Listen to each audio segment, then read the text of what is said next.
Hai guys, assalamualaikum warahmatullahi wabarakatuh. Balik lagi nih bareng aku Saindara di tips dan trik yang menarik sambil menggambar. Dan kali ini aku bakalan ngebahas tentang gimana sih caranya untuk tetap konsisten walaupun lagi nggak mood atau lagi nggak semangat.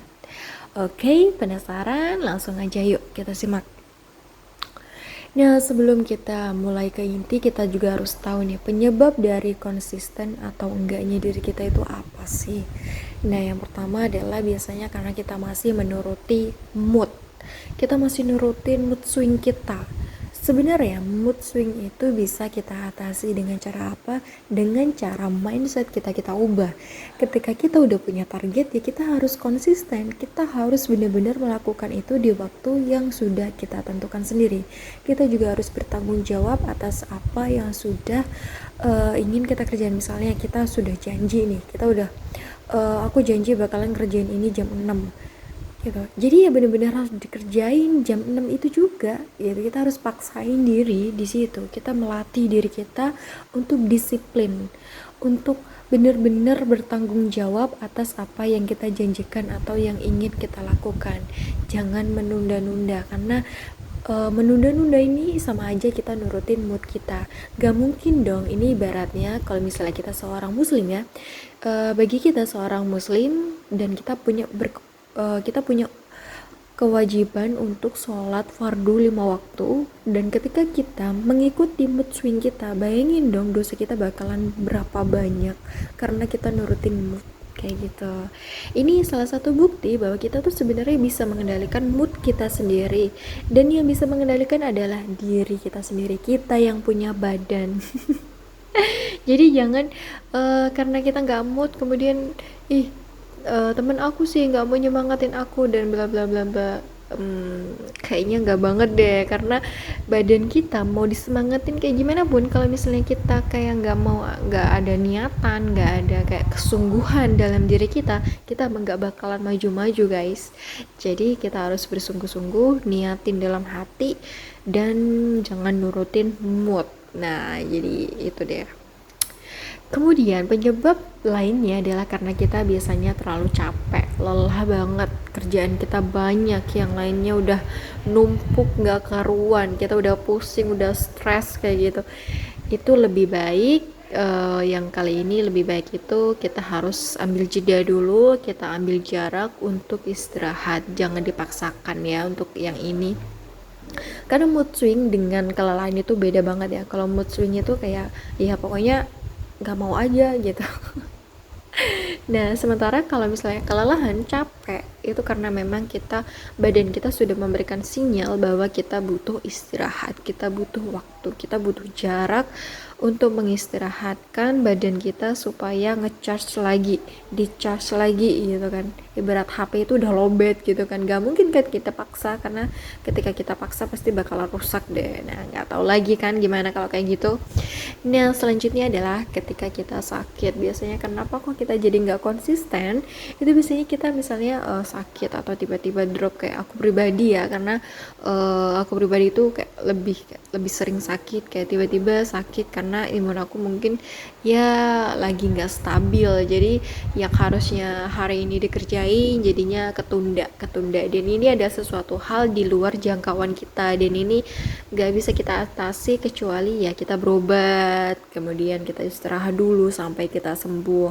Dan kalau dibilang nggak konsisten karena kita sakit, itu nggak juga sih, karena ini adalah sesuatu hal di luar kendali kita ya sebagai manusia ya, karena namanya sakit itu kan Allah yang kasih gitu.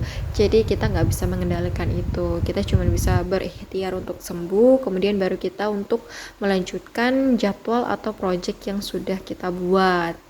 Nah, selanjutnya adalah tentang manajemen waktu. waktu. Ini penting banget. Semua orang pasti butuh yang namanya manajemen waktu, mau itu ilustrator atau dia seorang guru, dosen, ibu rumah tangga dan segala macam, mahasiswa, siswa sekalipun itu butuh yang namanya manajemen waktu.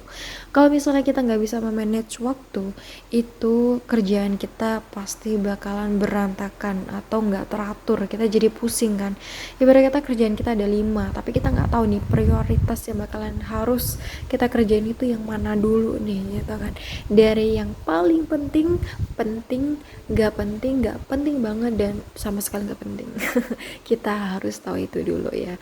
Nah, ini kenapa kok manajemen waktu ini bisa membuat kita konsisten atau nggak konsisten, karena ini berpengaruh banget dengan waktu itu tadi ya. Ketika kita udah bisa ngatur waktu, kapan kita harus menggambar, kapan kita harus cari referensi, kapan kita harus cari tema, ide dan segala macam, kita bakalan teratur. Oh, hari ini aku jadwalnya ini, oh hari ini aku harus ini. Jadi kegiatan kita sehari-hari itu selalu ada kegiatan yang positif gitu, jadi nggak ada celah untuk nggak melakukan apa-apa. Walaupun kadang-kadang, pernah nggak sih teman-teman kayak sebenarnya kerjaannya banyak gitu, tapi kayak ngerasa nggak punya kerjaan aja, bingung mau ngapain. Nah, itu biasanya karena kita nggak bisa memanage waktu. Aku sendiri pun seperti itu. Ya, ini aku secara pengalaman pribadi aku itu biasanya karena aku nggak memanage apa kerjaan aku itu, jadi aku kerjain sekaligus. Dan ketika ada kerjaan lagi aku udah capek dan aku bingung mau ngapain, padahal itu ada kerjaan kayak gitu.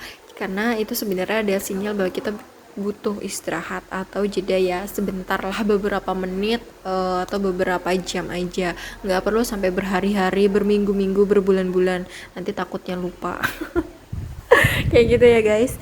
Terus apalagi nih, selanjutnya adalah setelah kita memanage waktu, selanjutnya kita ke bagian tema atau ide. Nah, ini penting banget ya. Nah, bagian ide atau tema ini kita harus tentukan dulu sebenarnya sebelum kita menentukan jadwal. Nah, ini adalah penyebab juga nih kenapa kok kita jadi nggak konsisten, karena kita nggak punya tema, kita nggak punya ide gitu. Kita, aduh apa sih hari ini aku harus ngapain kayak gitu. Jadi bikin kita jadi kayak bingung harus ngapain, temanya apa dan segala macam kayak gitu-gitu. Dan solusinya kita akan pelajari satu persatu ya. Nah, yang pertama tadi adalah tentang mood. Aku udah jabarin adalah kita harus paksain diri, kita harus punya target atau kita bertanggung jawab atas apa yang sudah kita targetkan. Kita bakalan ngerjain ini jam 6 gitu kan, dengan tema ini dan segala macam.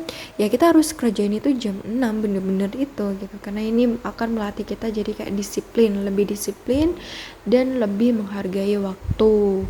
Nah, selanjutnya adalah tentang apa nih? Tentang masalah kelelahan. Kita harus ambil jeda, kita ambil jarak. Terus ketika kita sakit ya kita istirahat dulu sampai kita benar-benar sembuh, jadi kita bisa aktivitas seperti biasanya dengan maksimal. Jangan ketika kita sakit kita paksain diri, itu jangan banget sih, karena kasihan deh, badan kita butuh istirahat teman-teman. Kayak gitu ya. Dan kita juga harus memanajemen waktu, kapan kita bekerja, kapan kita menggambar, kapan kita untuk mengerjakan hobi kayak gitu. Jadi kita ada waktu sendiri untuk menggambar nih, kapan nih gitu kan, jam berapa nih, hari apa nih kayak gitu. Terus ini yang memudahkan adalah tentang kita harus menentukan tema. Jadi yang pertama adalah kita tentukan temanya dulu.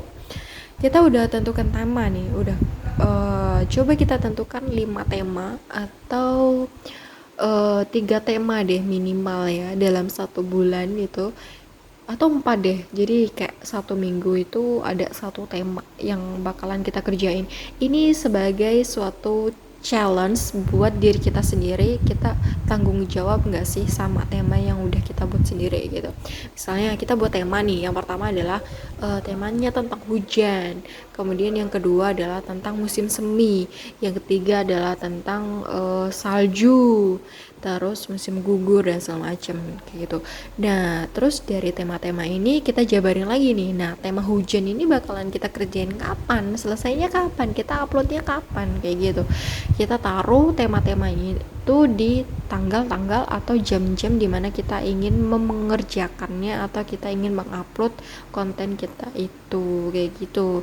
Jadi kita udah terjadwal nih kapan kita menggambar gitu. Jadi ketika kita udah menjadwalkan itu, kita udah tahu nih kita mau ngapain di jam segitu, dan kita bisa, ya, kita memperkirakan, oh hari ini aku ngegambar nih, ya udah deh aku ngegambar, temanya udah ada, idenya udah ada, konsepnya udah ada. Dan kalau aku sendiri sih cukup tema aja sih. Kalau untuk konsep apa aja yang bakalan aku gambar itu belum. Nah, untuk mempermudah lagi itu bisa juga. Jadi kita udah nentuin tema, terus kemudian kita langsung ngekonsep nih. Ini kira-kira gambarnya nanti bakalan apa aja, ada pohon kah, ada rumah kah, ada segala macam kayak gitu-gitu. Jadi menyesuaikan dengan tema-tema itu. Nah, kayak gitu. Nah, selanjutnya kita tinggal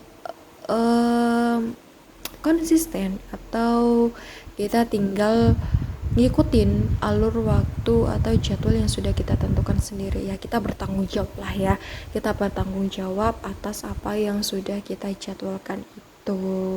Kalau misalnya mood, ya kita harus paksain diri guys. Nah, kalau misalnya idenya nggak muncul gimana? Kita cari referensi lagi, kita sharing lagi sama teman-teman. Kadang-kadang ketika kita scroll Instagram atau ya sosmed lah ya, terus ada karya-karya dari teman-teman yang mungkin jauh lebih bagus, itu biasanya kalau aku pribadi itu kayak termotivasi nih. Waduh, aku pasti bisa nih ngerjain ini, aku bisa ngerjain ini. Wah, ini gimana sih caranya? Kita coba kayak gitu.